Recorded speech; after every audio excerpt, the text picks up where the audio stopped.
Hi, I'm Max. Hi, I'm Lucy. And I'm Hannah. And we're about to do some digging as we explore our local landfills and waste disposal sites in our attempt to answer the question, where does it go?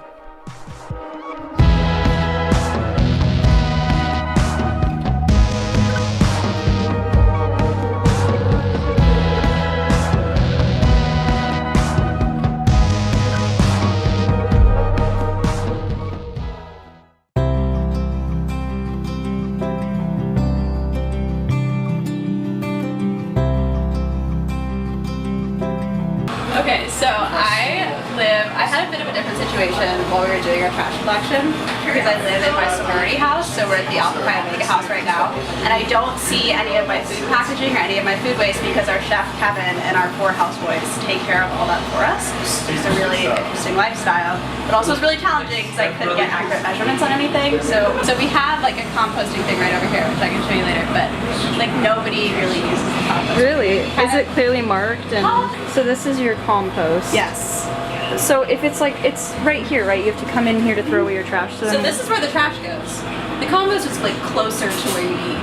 So then why don't people, do you guys make an effort to use less waste? Like with signs us and... houseboys do. Yeah. As houseboys, we try our best, but a lot of girls are insubordinate. And follow our direction, our helpful direction. Okay, so what do we have going on up So here? these are all of our coffee cups that are available to us. And these are the ones we actually use. And so most of us every morning will leave with one of these, one of these, one of these. Oh my god. And at least one of these. So Lucy, how many do you go through in a week? I went through 14 of these in 4 days. But I think the huge issue with recycling and composting this house is mainly just a lack of education as like what can be composted as well as like what can be recycled. I think that when it comes to things like tea bags especially, like people don't realize they can be composted or just like various things. That's a lot of trash cans. All of these. And it's Monday. And then these are recycling things. And these, like this one's empty. That's it. That's all we have.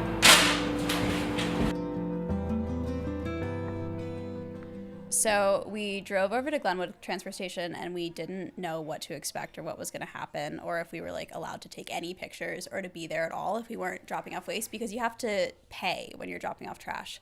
And we didn't have anything with us besides our camera and the car. And so we walked in and everything worked out perfectly.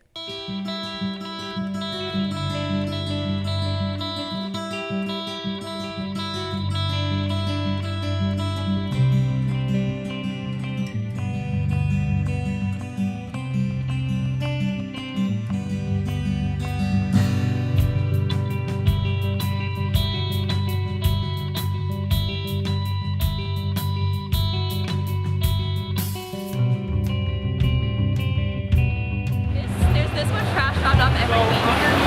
This replaces itself every week. There's high-grade paper. And then take motor oil, antifreeze, and oil filters. So our oil filters would go in here. Our oil gets dumped right there, and we have 3 containers that hold it all down there. Antifreeze right here, and it has 2 containers that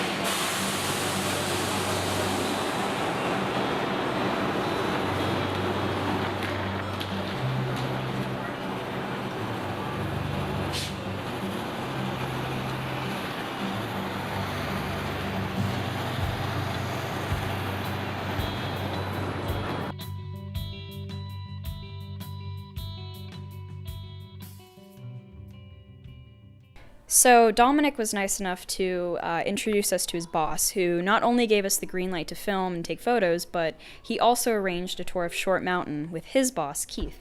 Okay, so we're southbound on the 5 right now, heading for Short Mountain, which is this like massive mountain of trash where from all the transfer stations like all around Lane County, this is where it all ends up. And we've been pretty stoked about at this for the past week because we kind of like, as we said before, kind of rolled into the transfer station like not knowing what to expect and left with this like VIP tour that we're about to go do of Short Mountain where like pretty much no one's like allowed normally around Short Mountain. Like you can't just walk in there. Pretty pumped to like hike a giant like trash mountain. That's pretty cool.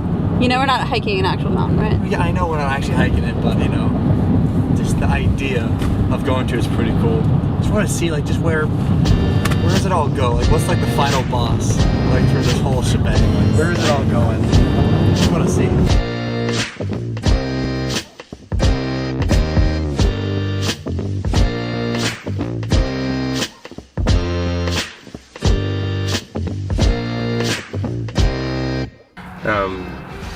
The waste industry is similar to other industries in terms of how they evolve over time and research and development and new technologies and that kind of thing. You know, broadening everybody's you know, awareness of how to deal with this. It's no different than any other business.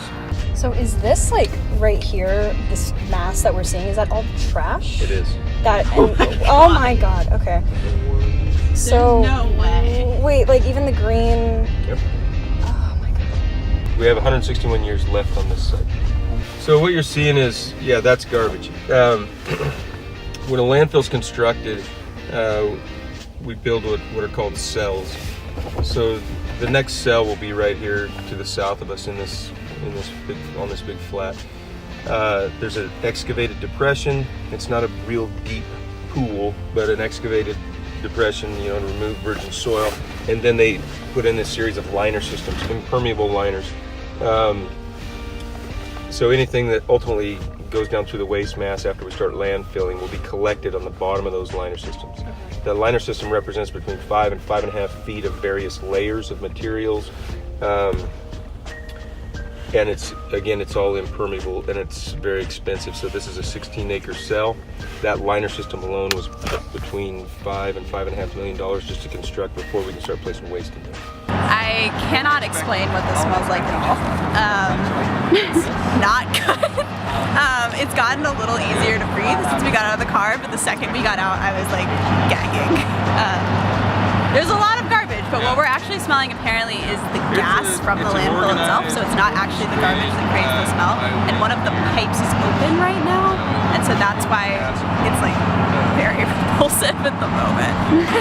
Not gonna lie, we were in the car and we were like, man, it does smell awful. Like, how do you get used to this? You know, oh, I mean, I could deal with it. And then as soon as we stepped out, it was like, it's so bad.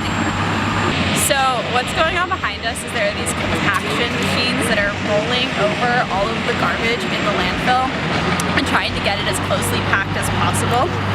And that's basically how they measure their success, is how well compacted all of it is. And they recently just won an award from the county for having the highest level of compaction they've ever achieved. That's an 836 compactor. It's a 118,000 pound machine. That's the bread and butter for conserving airspace at the landfill. So the job of that machine is to pack it in as tight as possible. Leachate is liquid that percolates down through the waste mass. That's actually the definition. So in those liner layers, we have leachate collection systems.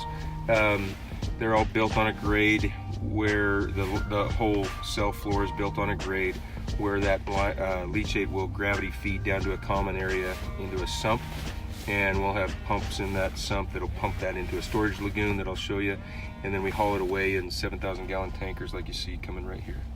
So, believe it or not, this is actually a middle-of-the-road landfill, which means this is not as big as they get.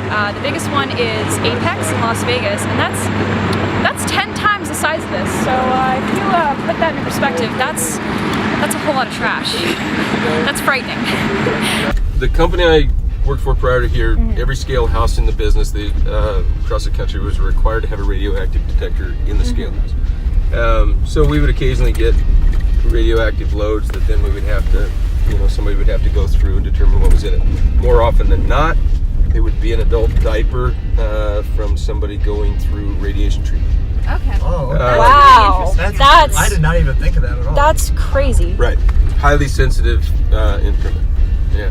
Wow. That's so specific to touch that. Wow.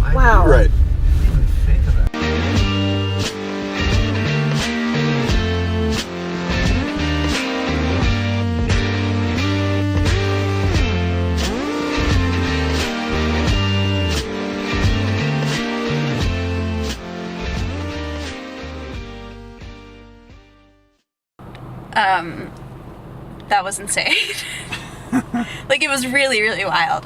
We had these, I think we all were expecting it to sort of literally just be a dump and see people just kind of throwing things. Oh, one of our trucks is going by right now. There it goes. Truck shot. This is like the most incredible feat of engineering. And the ability, because there's no way that we would have been able to get close to this if Keith hadn't showed us around. And he was so excited about everything. And at one point he just turned around and goes, "Are you guys having fun?" And we're like, "We are, we're having so much fun." It was the best. And it smells awful, that's true, but this is some really cool science. And they're really conscious about the environment here, way more so than I was expecting. And I was really impressed by that, for sure. Also, like, when you just talk to him, you get to know the industry more, about like how much money it's worth, like $70 to $80 billion. That just blew me away and stuff. And how like the gas that they get, like he talked about, like mostly like methane gas, they use that for energy. And like as geographers, we talk about all that type of stuff with energy consumption, how we can combat climate change. This is a perfect example of what they do with that, how responsible they are with it. So that was something I was very fascinated and interested about. Yeah. So that was a lot cooler than I expected. When I had this like kind of idea of what a landfill is, before coming here, I thought they just dump it, and you'd always hear as a kid, "Oh, that's gonna go in a landfill," that ends up in a landfill. Like, you hear that all the time. But when you actually see the process of what they're doing and how they're engineering it to be as environmentally conscious as possible, it's actually kind of beautiful. So Lucy, what was your favorite part? My favorite part of the entire thing, we were driving around like the back of the landfill, and Keith goes, "Oh, and there's some amazing deer over here, aren't they beautiful?" And we're all looking at the deer, and they're so cute. And then he turns around and goes, "And this is where we keep the asbestos." Wow, they're so pretty. They are. But it's just, This is our asbestos area. Oh god. Look at these beautiful deer. They don't eat the asbestos. Come on. area. Come on. continue to eat it. That's incredible. And all of the deer were like on the asbestos. That was my favorite part too.